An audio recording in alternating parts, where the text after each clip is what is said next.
ನಮಸ್ಕಾರ. ಜ್ಞಾನ ಸರಸ್ವತಿ ಎಜುಕೇಷನ್ ಚಾನಲ್ಗೆ ಆದರೂ ಸುಸ್ವಾಗತ. ಸ್ನೇಹಿತರೆ, ಕೆಸೆಟ್ 2023-24ಕ್ಕೆ ಸಂಬಂಧಪಟ್ಟಂತೆ ಒಂದು ಮಹತ್ವದವಾದಂಥ ಮಾಹಿತಿಯನ್ನು ತಿಳಿಸ್ಬೇಕಂತಂದು ಈ ಒಂದು ವಿಡಿಯೋ ಮಾಡ್ತಾ ಇದ್ದೀನಿ.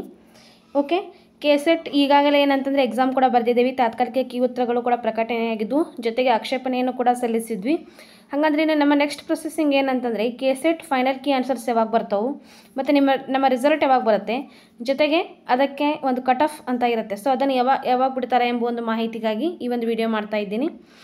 ಓಕೆ, ನಾವು ಏನಂತಂದರೆ ಈಗಷ್ಟೇ ಕೆ ಇ ಅಧಿಕಾರಿಗಳ ಜೊತೆ ಮಾತನಾಡಲಾಗಿದ್ದು, ಅವರು ಹೇಳಿದಂಥ ಮಾಹಿತಿಯನ್ನು ನಿಮ್ಮ ಜೊತೆ ಶೇರ್ ಮಾಡ್ತಾ ಇದ್ದೀನಿ. ನಾನು ಮೊದಲಿಗೆಲ್ಲ ಏನು ಮಾಡ್ತಾಯಿದ್ರು, ಒಂದು ಫೈನಲ್ ಕೀ ಆನ್ಸರನ್ನು ಬಿಟ್ಟು ರಿಸಲ್ಟ್ ಬಿಡ್ತಾಯಿದ್ರು ನಮ್ಮ ಒಂದು ಟಿ ಪ್ರೊಸೆಸಿಂಗಲ್ಲಿ ಆಗಿರಬಹುದು ಅಥವಾ ಬೇರೆ ಬೇರೆ ಎಕ್ಸಾಮ್ಸ್ಗಳಲ್ಲಿ. ಆದರೆ ಇಲ್ಲಿ ಏನು ಹೇಳ್ತಾ ಇದ್ದಾರೆ ಅಂದರೆ, ಕೆ ಇ ಅಧಿಕಾರಿಗಳಿಗೆ ಕಾಲ್ ಮಾಡಿ ಕೇಳಿದಾಗ ಏನಂತಂದರೆ ಫಲಿತಾಂಶ ಮತ್ತು ಫೈನಲ್ ಕೀ ಆನ್ಸರ್ ಎರಡನ್ನೂ ಸೇರಿ ಒಟ್ಟಾರೆಯಾಗಿಯೇ ನಾವು ಬಿಡ್ತೀವಿ, ಇನ್ನೊಂದು 2 ದಿನದಲ್ಲಿ ಬಿಡ್ತೇವೆ ಎಂಬೊಂದು ಮಾಹಿತಿಯನ್ನು ಕೊಟ್ಟಿರ್ತಾರೆ ಅಂತಂದೇ ಹೇಳ್ಬೋದು.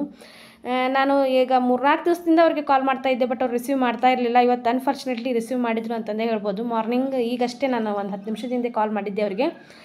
ಅದು ಹೆಂಗಂತಂದರೆ ನನಗೆ ಹೆಂಗಾಗಿತ್ತು ಅಂತಂದರೆ, ಅವರು ರಿಸೀವ್ ಮಾಡೋದಿಲ್ಲ ಬಿಡು ಅಂತಂದು ನಾನು ಏನು ಮಾಡಿಬಿಟ್ಟೆ, ಅದನ್ನು ರೆಕಾರ್ಡೆಡ್ ಹಾಕೋದೇ ಮರೆತುಬಿಟ್ಟಿದ್ದೆ. ಆದರೆ ಏನಂದರೆ ಅದು ಲಾಸ್ಟ್ ಅವ್ರು ಮಾತನಾಡ್ತಿರ್ಬೇಕಂದ್ರೆ ಸ್ವಲ್ಪ ಒಂದು 30 ಸೆಕೆಂಡ್ಸ್ ಅಷ್ಟೇ ರೆಕಾರ್ಡೆಡ್ ಆಗಿದೆ. ಅದನ್ನು ನಿಮ್ಮ ಮುಂದೆ ನಾನು ಪ್ಲೇ ಮಾಡಿ ಕೂಡ ತೋರಿಸ್ತೀನಿ. ಇವಾಗ ಹೇಳ್ತಾ ಇದ್ದಾರೆ ಏನಂದರೆ, ಫೈನಲ್ ಕೀ ಆನ್ಸರ್ ಜೊತೆಗೆ ನಮ್ಮ ಒಂದು ರಿಸಲ್ಟ್ ಬಿಡ್ತಾರಂತೆ ಮೊದಲಿಗೆ, ನಂತರ ನೋಟಿಫಿಕೇಷನ್ ಮಾಡಿಬಿಟ್ಟು ಕಟ್ ಆಫ್ ಬಿಡ್ತೇವೆ ಎಂಬ ಒಂದು ಮಾಹಿತಿಯನ್ನು ಕೊಟ್ಟಿದ್ದಾರೆ. ಎಲ್ಲವೂ ಕೂಡ ಏನಂತಂದರೆ ಒಂದು 2-3 ದಿನದಲ್ಲಿ ನಾವು ಏನಂದರೆ ಒಂದು ವೆಬ್ಸೈಟ್ನಲ್ಲಿ ನಾವು ಅಪ್ಲೋಡ್ ಮಾಡ್ತೀವಿ ಎಂಬ ಒಂದು ಮಾಹಿತಿಯನ್ನು ಕೊಟ್ಟರು. ಸೊ ಅದಕ್ಕಾಗಿ ಎಷ್ಟು ರೆಕಾರ್ಡೆಡ್ ಆಗಿದೆಯಲ್ಲ ಅಷ್ಟು ಮಾತ್ರ ನಿಮ್ಗೆ ಇವಾಗ ನಾನು ಪ್ಲೇ ಮಾಡಿ ತೋರಿಸ್ತೀನಿ, ಕೇಳಿಸ್ಕೊಳ್ಳಿ. ಓಕೆ ಮೇಡಮ್, ರಿಸಲ್ಟ್ ಜೊತೆನೇ ಬರುತ್ತೆ ಅಂದರೆ ಯಾವಾಗ ಬರ್ತದೆ ಸರ್? ಏನಾದರೂ ಅದೇ ಇನ್ನೂ ಮಾಹಿತಿ ಇಲ್ಲ ಮೇಡಮ್. ರಿಸಲ್ಟ್ ಜೊತೆನೇ ಬರುತ್ತೆ. ಒಂದೇ ಸೆಕೆಂಡ್ ವೇಟ್ ಮಾಡಿ. ಓಕೆ ಬರುತ್ತೆ. ಯಾಕೆ ಆಫ್ ಮೇಡಮ್, ರಿಸಲ್ಟ್ ಜೊತೆನೇ ಬರುತ್ತೆ.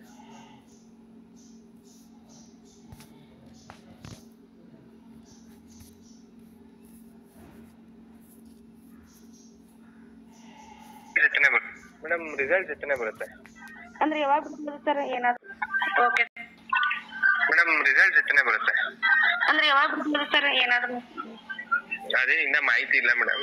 Result plus final key answer ಎರಡು ಒಂದೇ ದಿನ ಬರುತ್ತಾ ಸರ್? ಹಾಂ, ಹೌದು. Okay sir. ಮತ್ತು ಕಟ್ ಆಫ್ ಸರ್ ಅದು ಎಲ್ಲ ಅವತ್ತು ಕೊಡ್ತೀರಾ ಸರ್ ಒಂದೇ ದಿನ? ಹಾಂ ಮೇಡಮ್. ಹಾಂ ಸರ್, ಓಕೆ ಸರ್. ಅದು ಬಿಡ್ತೀವಿ ನೋಟಿಫಿಕೇಶನ್, ಬಟ್ ಚೆಕ್ ಮಾಡ್ತಾ ಇರಿ ಯಾವ ಥರ ಬಿಡ್ತೀವಿ ಅಂತ. ಹ್ಞೂ ಸರ್, ಆದಷ್ಟು ರಿಸಲ್ಟ್ ಜೊತೆನೇ ಬಿಡ್ತೀವಿ. ಹಾಂ ಸರ್. ಈ ಫೈನಲ್ ಕೀ ಆನ್ಸರ್ ಮೊದಲು ಬಿಟ್ಟು ಆಮೇಲೆ ರಿಸಲ್ಟ್ ಬಿಡಲ್ವಾ ಸರ್? ಹಾಂ, ಇಲ್ಲ ಮೇಡಮ್. ಎರಡು ಒಂದೇ ಸರಿ ಬರುತ್ತಾ ಸರ್? ಹಾಂ, okay sir, thank you so much for your information. Okay. Okay ಸ್ನೇಹಿತರೆ, ಇನ್ನೊಂದು ಸರಿ ಕೇಳಿಸ್ಕೊಳ್ಳಿ. ಸ್ವಲ್ಪ ಯಾಕೋ ಅದು ಡಿಸ್ಟರ್ಬೆನ್ಸ್ ಇತ್ತು. ಇವಾಗ ಇನ್ನೊಂದು ಸರಿ ಆನ್ ಮಾಡ್ತಾ ಇದ್ದೀನಿ. ಓಕೆ ಮೇಡಮ್, ರಿಸಲ್ಟ್ ಜೊತೆನೇ ಬರುತ್ತೆ. ಅಂದರೆ ಯಾವಾಗ ಬರ್ತದೆ ಸರ್? ಏನಾದರೂ ಅದೇ ಇನ್ನೂ ಮಾಹಿತಿ ಇಲ್ಲ madam. Result plus final key answer ಎರಡು ಒಂದೇ ದಿನ ಬರುತ್ತಾ ಸರ್? ಹಾಂ, ಹೌದು.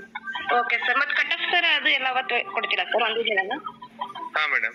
ಹಾಂ ಸರ್, ಓಕೆ ಸರ್. ಅದು ಬಿಡ್ತೀವಿ ನೋಟಿಫಿಕೇಶನ್, ಬಟ್ ಚೆಕ್ ಮಾಡ್ತಾ ಇರಿ ಯಾವ ಥರ ಬಿಡ್ತೀವಿ ಅಂತ. ಹ್ಞೂ ಸರ್, ಆದಷ್ಟು ರಿಸಲ್ಟ್ ಜೊತೆನೇ ಬಿಡ್ತೀವಿ. ಹಾಂ ಸರ್. ಈ ಫೈನಲ್ ಕೀ ಆನ್ಸರ್ ಮೊದಲು ಬಿಟ್ಟು ಆಮೇಲೆ ರಿಸಲ್ಟ್ ಬಿಡಲ್ವಾ ಸರ್? ಹಾಂ, ಇಲ್ಲ ಮೇಡಮ್. ಎರಡು ಒಂದೇ ಸರಿ ಬರುತ್ತಾ ಸರ್? ಹಾಂ, okay sir, thank you so much for your information. Okay. Okay ಸ್ನೇಹಿತರೆ, ಎಲ್ಲರೂ ಕೇಳಿಸ್ಕೊಂಡ್ರಿ ಅಂತ ಭಾವಿಸ್ತೇನೆ ನಾನು. ಎಸ್, ಅದೇ ನಾನು ಅವ್ರಿಗೆ ಕಾಲ್ ಮಾಡಿದ್ದೆ, ಅದೇ ಹೇಳ್ತಾ ಇದ್ನಲ್ಲ, ನಾನು 3-4 ದಿನದಿಂದ ಕಾಲ್ ಮಾಡ್ತಾಯಿದ್ದೆ. ಒಟ್ಟಿನಲ್ಲಿ ಅವ್ರು ಏನು ರಿಸೀವ್ ಮಾಡ್ತಾ ಇರಲಿಲ್ಲ. ಬಟ್ ಇವತ್ತು ಅನ್ಫಾರ್ಚುನೇಟ್ಲಿ ನನ್ನ ಕಾಲ್ ರಿಸೀವ್ ಮಾಡಿದ್ರು ಅಂತಂದೇ ಹೇಳ್ಬೋದು. ಸೊ ನಾ ಕೇಳಿದಾಗ ನನಗೆ ಇನ್ಫಾರ್ಮೇಷನ್ ಈ ರೀತಿ ಕೊಟ್ಟಿದ್ದಾರೆ. ಫೈನಲ್ ಕೀ ಆನ್ಸರ್ ನಂತರದಲ್ಲಿ ಅವತ್ತೇ ನಾವು ಏನಂದರೆ ರಿಸಲ್ಟ್ ಕೂಡ ಬಿಡ್ತೇವೆ ಎಂಬೊಂದು ಮಾಹಿತಿ ಕೇಳಿ ಬರ್ತಾ ಇದೆ. ಜೊತೆಗೆ ಕಟ್ ಆಫ್ ಏನಂತಂದರೆ ಅವತ್ತೇ ಅಥವಾ ವೆಬ್ಸೈಟಲ್ಲಿ ಅಪ್ಲೋಡ್ ಮಾಡ್ತೀವಿ ಎಂಬ ಒಂದು ಮಾಹಿತಿಯನ್ನು ಕೂಡ ಕೊಟ್ಟಿದ್ದಾರೆ. ಸೊ ಇದಿಷ್ಟು ಏನಂದರೆ ನಿಮ್ಗೆ ತಿಳಿಸ್ಬೇಕು ಅಂತಂದು ಈ ಒಂದು ವಿಡಿಯೋ ಕೂಡ ಮಾಡಿದೆ ನಾನು. ಒಂದು 2-3 ದಿನದಲ್ಲಿ ಬರುತ್ತೆ ಎಂಬ ಒಂದು ಮಾಹಿತಿಯನ್ನು ಕೂಡ ಕೊಟ್ಟರು. ಆರಂಭದಲ್ಲಿ ನಾನು ಮಾತಾಡಿದ್ದೆ ಅವ್ರ ಜೊತೆ, ಅದಕ್ಕೆ ರೆಕಾರ್ಡೆಡ್ ಆಗಿಲ್ಲ. ನಂತರದಲ್ಲಿ ನನಗೆ ನೆನಪಾಯಿತು, ಸಡನ್ಲಿ ರೆಕಾರ್ಡೆಡ್ ಇಡಬೇಕಲ್ವಾ ಅಂತ ನೆನಪಾಗಿ ನಾನು ನಿಮಗೆಲ್ಲ ಕೇಳಿಸ್ಬೇಕು ಎಂಬ ಉದ್ದೇಶದಿಂದ ರೆಕಾರ್ಡೆಡ್ ಆನ್ ಮಾಡಿದೆ. ಅದು ಸ್ಟಾರ್ಟಿಂಗಲ್ಲೇ ಮಾಡ್ತಾ ಇದ್ದೆ ನಾನು ಪ್ರತಿ ಸರಿನೂ ಕೂಡ. ಬಟ್ ಇವತ್ತು ನನಗೆ ಅದು ಸ್ವಲ್ಪ ನೆನಪೇ ಆಗಲಿಲ್ಲ ಮಾಡಬೇಕು ಅಂತ, ಆನ್ ಮಾಡಬೇಕಂತ. ರಿಸೀವ್ ಮಾಡ್ತಾರಾ ಇಲ್ಲ ಅಂತ ಸುಮ್ಮನೆ ಹಂಗೆ ಹಿಡ್ಕೊಂಡು ಕೂತ್ಕೊಂಡು ಮಾತಾಡ್ತಾ ಇದ್ದೆ. ಆಮೇಲೆ ಮಧ್ಯದಲ್ಲಿ ಅದನ್ನು ರೆಕಾರ್ಡೆಡ್ ಆನ್ ಮಾಡಿದ್ರಿಂದ ಅರ್ಧ ಕಾಲ್ ಅಷ್ಟು ನಿಮಗೆ ಕೇಳಿದೆ ಅಂತಂದೇ ಹೇಳ್ಬೋದು.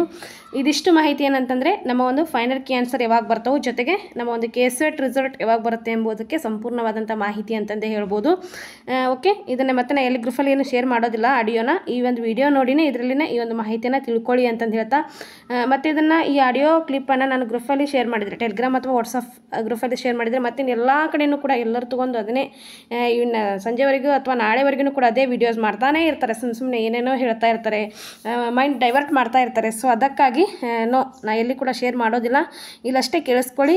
ಏನಂತ ಇನ್ನೊಂದು 2-3 ದಿನದಲ್ಲಿ ಬರುತ್ತೆ. ಎಲ್ಲರೂ ಆರಾಮಾಗಿರ್ರಿ, ಅಭ್ಯಾಸ ಮಾಡಿರಿ.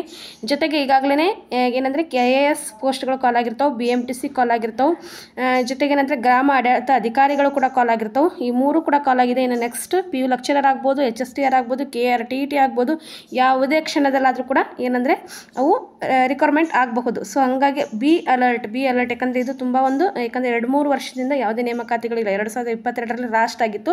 2022ರಿಂದ 2024ರವರೆಗೆ ಈಗ 1-2 ವರ್ಷ ನಾವು ಏನಂದರೆ ಎಲ್ಲರೂ ಕೂಡ ತುಂಬ ವೇಟ್ ಮಾಡಿದ್ದೀವಿ. ಈಗ ಲೋಕಸಭಾ ಎಲೆಕ್ಷನ್ ಇರುವ ಒಂದು ಕಾರಣದಿಂದ ಅವರು ಎಲ್ಲ ಏನಂತಂದರೆ ನೋಟಿಫಿಕೇಷನ್ಸ್ ಮಾಡ್ತಾರೆ 100%. ಸೊ ಅದಕ್ಕಾಗಿ ಅವ್ರು ಯಾವಾಗ ಮಾಡ್ತಾರೆ ಗೊತ್ತಿಲ್ಲ. ಬಿ ಅಲರ್ಟ್, ಯಾವಾಗ ಬೇಕಾದರೂ ಯಾವುದೇ ಕ್ಷಣದಲ್ಲಾದರೂ ನೋಟಿಫಿಕೇಷನ್ ಆಗ್ಬೋದು. ಒಂದು TET ಆಗುತ್ತೆ 100%. ಒಂದು TET ಕಾಲ್ ಮಾಡ್ತಾರೆ. ಈಗ ಲಾಸ್ಟ್ ವೀಕ್ ಮಾಡಬೇಕಿತ್ತು ಅವರು, ಬಟ್ ಇವಾಗ ಮಾರ್ಚ್ ಫಸ್ಟ್ ವೀಕಲ್ಲಿ ಮಾಡಬಹುದು 100%. ಒಂದು TET ಕಾಲ್ ಆಗುತ್ತೆ, HSTR ಅವ್ರು GPSTR ಕಾಲ್ ಆಗುತ್ತೆ, ಜೊತೆಗೆ PU ಲೆಕ್ಚರರ್. ಎಲ್ಲವೂ ಕೂಡ ಮೈಂಡಲ್ಲಿರಲಿ, ಎಲ್ಲವೂ ಕೂಡ ಗಮನದಲ್ಲಿ ಇಟ್ಕೊಂಡು ಅಭ್ಯಾಸ ಮಾಡಿ ಅಂತಂದು ಹೇಳ್ತಾ ಎಲ್ಲರೂ ಕೂಡ ಶುಭವಾಗಲಿ. Thank you so much for watching.